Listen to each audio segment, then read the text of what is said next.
Hello, YouTube. This is Colleen Tapia. I'm back for another live stream brought to you by Princess Dental Staffing. So I apologize. I'm not sure if my camera lagged there a little bit beforehand. I had a little bit of technical difficulty connecting, so I apologize if that happened.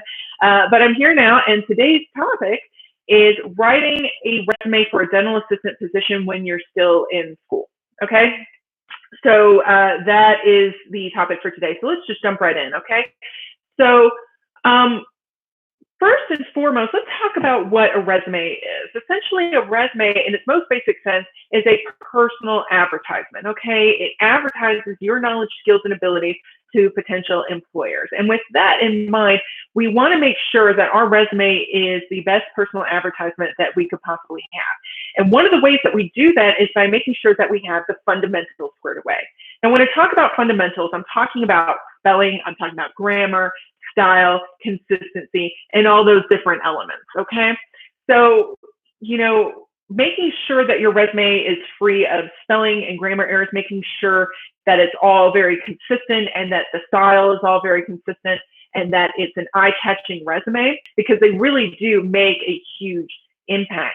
In addition, what they also do is they help illustrate some of your skills as well, right? So if your resume is free of those spelling and grammar errors, it can illustrate that you are a detail-oriented person. When you have style and grammar, or excuse me, style and consistency all squared away, it shows that you're an organized person. And then when your resume is like I said, organized and eye-catching, it can show that you care about showing a professional demeanor to the world. Okay, so very, very important to have all those fundamentals taken care of and streamlined. Okay, so let's also talk about the different portions of a resume. So the main portions of a resume are going to be, firstly, your information, your personal information, your name, your contact information, your professional summary, your work history, and your education. Okay, now in the interest of making sure that your personal advertisement is your resume is a good personal advertisement for you, I might consider listing the education before the work history, okay? Because at this point, if you're still in school, your education is going to be more important, more relevant to a dental assistant position than your experience, potentially, depending on what your experience is, right? So first I might list your professional summary, which is 3 to 5 sentences long. Talk a lot about your skills, about the type of skills that you possess that can be applied to a dental assistant position. And that is very, very important, especially if you don't have all of the education yet, especially if you don't have a lot of the experience in actually having the job title or actually in the dental industry. It's going to be more important to talk about those skills and that expertise that you possess that can be applied to a different industry, okay? So really focus your professional summary on your, like I said, your knowledge, your skills, and your abilities. And then I would list your education. And in your education, you don't just have to list the name of your, or the title of your degree and where you got it. You can also list some relevant work, or excuse me, relevant classes that you took. You can talk about some projects that you worked on. You can list your GPA. So you can list a lot of different things in education, not just, I have a degree in this and this is where I got it from and this is when I'm going to graduate, okay? So make sure you really fill that portion out. Now for the work history portion, now if you have a work history, you can go ahead and list your work history, okay?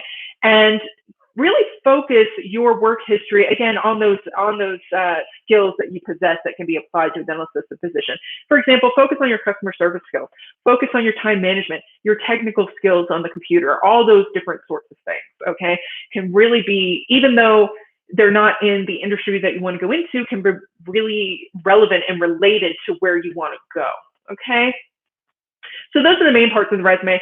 The other thing that I recommend is listing a skills section. Now, a skills section is not a mandatory part of a resume, but whenever the position that you want to go into has a technical aspect, I always recommend listing a skills section. And a skills section is exactly what it sounds like, just a list of skills.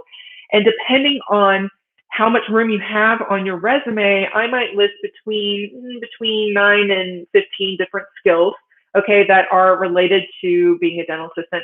They can be hard and technical skills. They can be soft skills. I would do a balance of both, okay, and just list those on your resume. And I might list those probably between your education and your work history, depending on, again, how related your work history is to the dental industry, okay?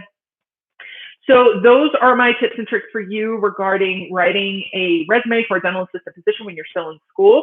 So if you have any other questions, if you want any clarification on anything I've talked about, or if you have any insights on writing resumes, feel free to comment on this video. As a matter of fact, I encourage you to do so, okay?